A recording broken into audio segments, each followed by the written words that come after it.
Being a bad circle, I had a bad influence as well. Have you ever noticed how drained you feel after talking to certain people? Many years ago, I had met this young man who I had met during an interview I had taken. I had really less confident. I was really Oh, is very it? less confident. I was not able to talk to people, unknown people. And he had a very toxic circle, okay, a very toxic circle, and he ended up becoming one of them. But when I had met him, he was a completely transformed person, and at the very tender age of 18, he could see the signs that this is the time he wants to and he needs to step away from that circle to find his best self.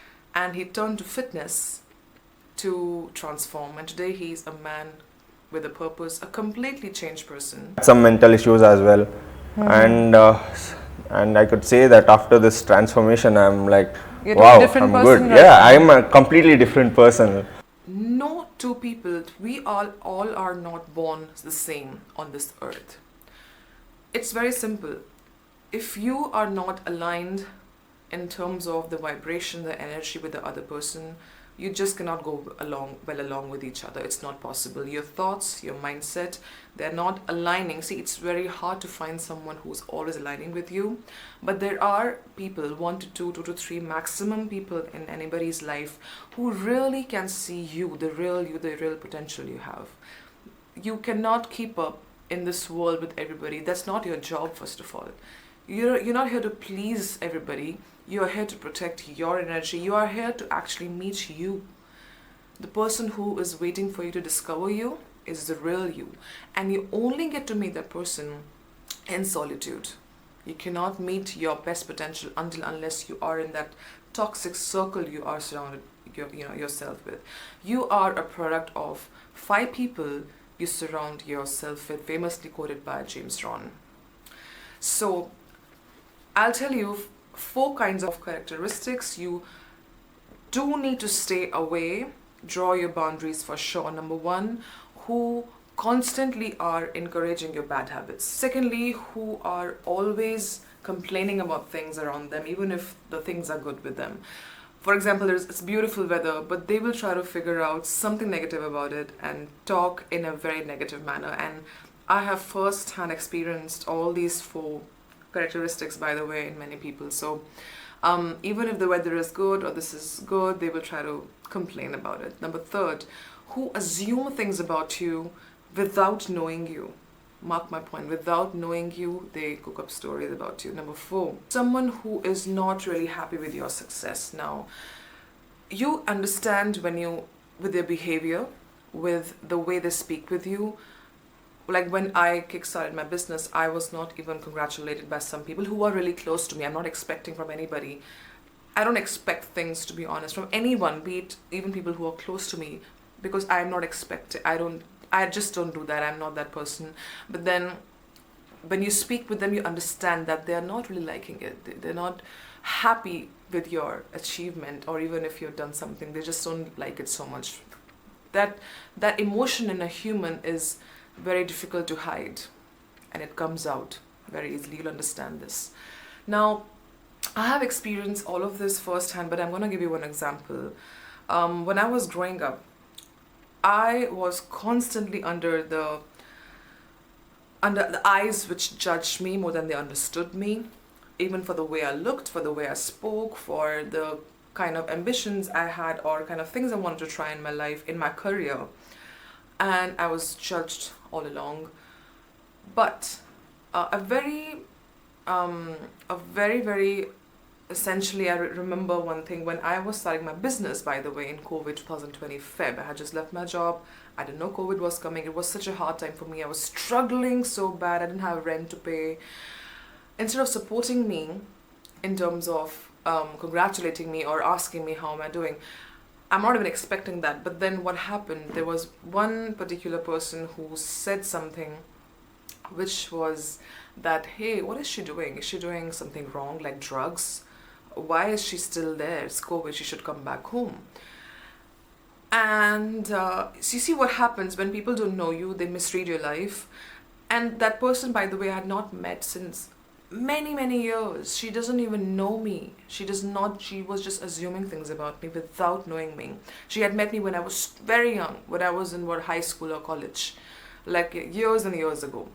And that's what happens. There will be only few people who will really know you, and that's the reason you have to draw your boundaries to protect yourself. What I found in solitude was something amazing.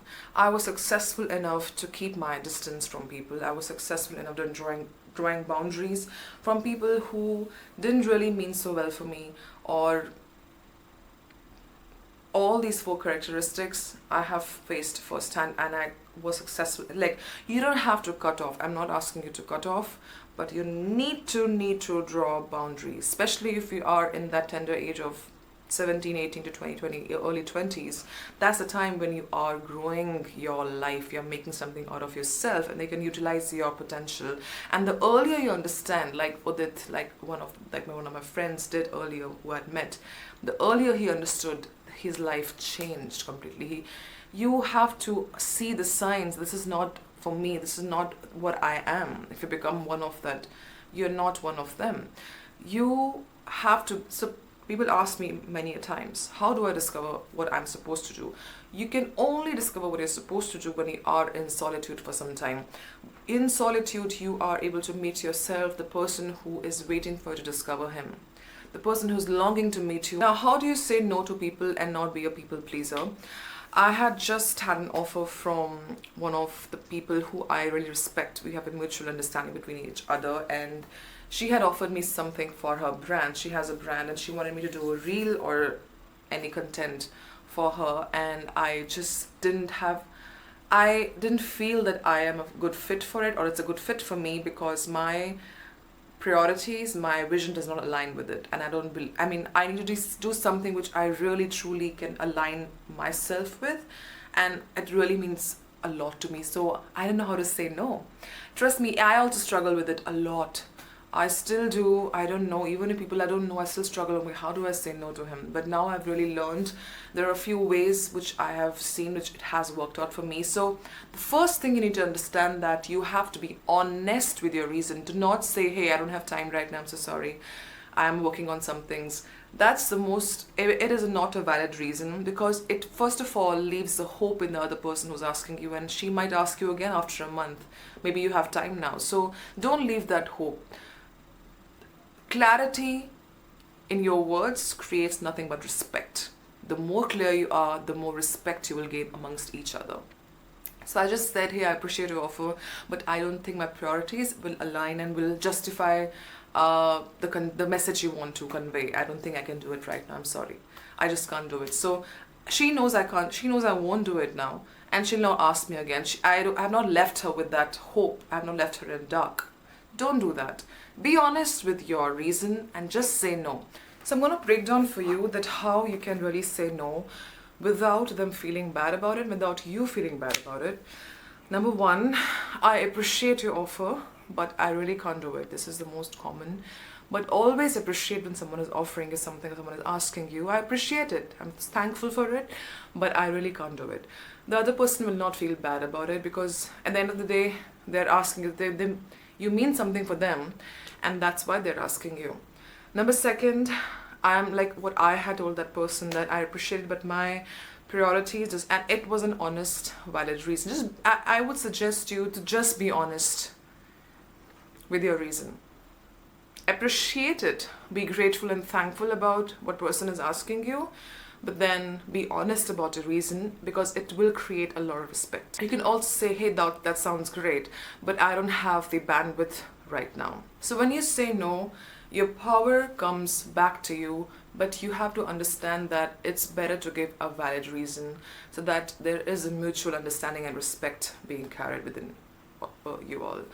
So remember, you are the product of 5 people you surround yourself with, famously quoted by James John, and it's so true, especially if you are in your early 20s and late teens.